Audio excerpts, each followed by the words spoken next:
ചിങ്ങം രാശിയെക്കുറിച്ചാണ് നമ്മൾ പറയാൻ പോകുന്നത്. മകം, പൂരം, ഉത്രം, ആദ്യത്തെ 15 നാഴിക. അതെ, ഈ അടങ്ങുന്ന ഈ ഒരു നക്ഷത്രക്കാർക്ക് വിദ്യാർത്ഥികളെ സംബന്ധിച്ചിടത്തോളം അവർ കുറച്ചൊരു കെയർലെസ് ആയിരുന്നു.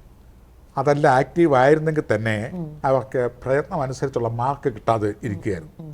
ആ ഒരു അവസ്ഥയ്ക്ക് വലിയൊരു മാറ്റം വരാൻ പോവുക. അവർക്ക് ഉയർന്ന മാർക്ക് കിട്ടും, കോൺസെൻട്രേഷൻ കിട്ടും, പഠിക്കുന്ന അപ്പാടെ ക്വസ്റ്റ്യൻ വരും, നല്ലവണ്ണം അവരെഴുതും, ജയിക്കും, A+ കിട്ടും. ഈ വർഷം എല്ലാം കൊണ്ടും ആശാവഹമാണ്.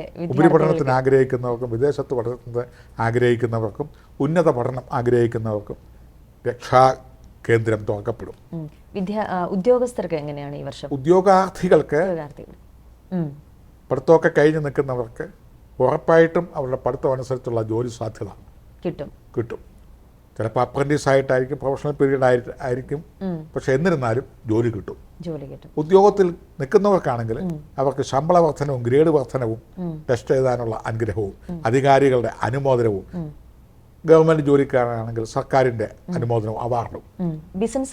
ബിസിനസ്സുകാർക്ക് പുതിയ രീതിയിൽ വളരെ മോശമായിരുന്നു, അതെല്ലാം മാറിയിട്ട് അവർക്ക് പുതിയ പുതിയ ക്ലയൻറ്റുകളെ കിട്ടും. അവരുടെ ബിസിനസ് സ്ഥാപനത്തിൻ്റെ ഏരിയ തെളിയും, കച്ചവട പുരോഗതി ഉണ്ടാവും.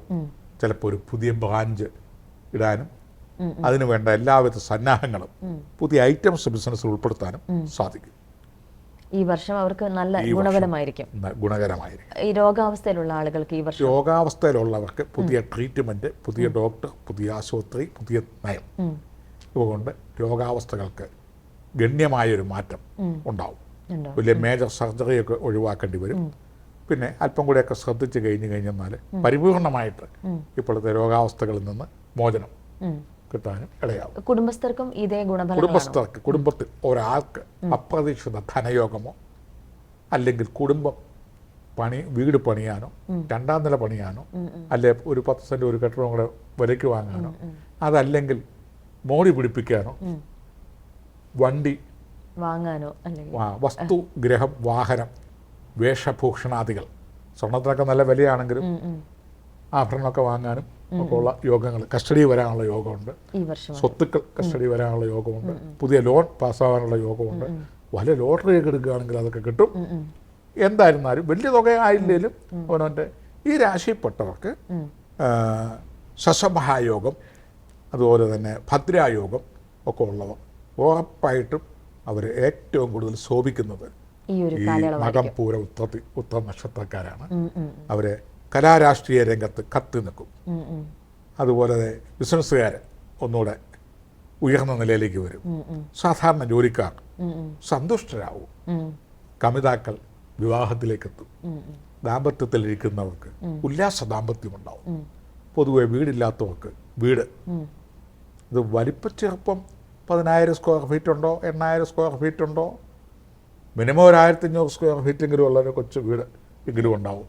അവരുടെ ചിരകാല സ്വപ്നങ്ങൾ സാക്ഷാത്കരിക്കേണ്ടി വരും. പൊതുവെ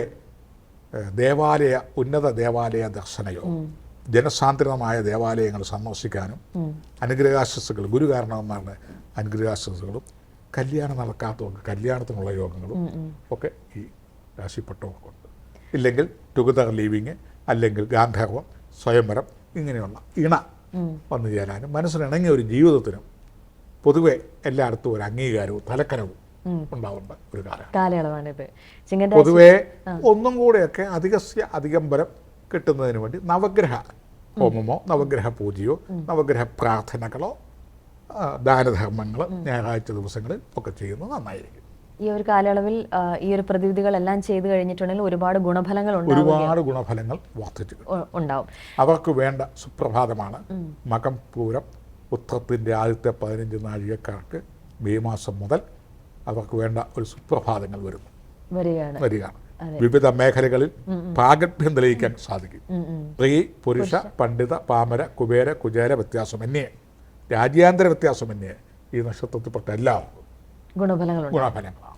ചിങ്ങൻ രാശിയിൽ ഇതുവരെ ഉണ്ടായിരുന്ന എല്ലാവിധ ദോഷഫലങ്ങളും മാറി ഈ വരുന്ന വർഷം അവർക്ക് ഏറ്റവും നന്നായിരിക്കും എന്നാണ് നമുക്ക് ശർമാജി പ്രവചിച്ചിരിക്കുന്നത്. എന്തായാലും എല്ലാവർക്കും എല്ലാ ഗുണഫലങ്ങളും ഉണ്ടാവട്ടെ, ജീവിതത്തിൻ്റെ എല്ലാ പ്രതിസന്ധികളും മാറട്ടെ, ആഗ്രഹിച്ച കാര്യങ്ങളൊക്കെ നടക്കട്ടെ എന്ന് ആത്മാർത്ഥമായിട്ട് ആശംസിക്കുന്നു. പുതിയ രാശിയുടെ വർഷഫലവുമായിട്ട് അടുത്ത എപ്പിസോഡിൽ നമുക്ക് കാണാം. നമസ്കാരം.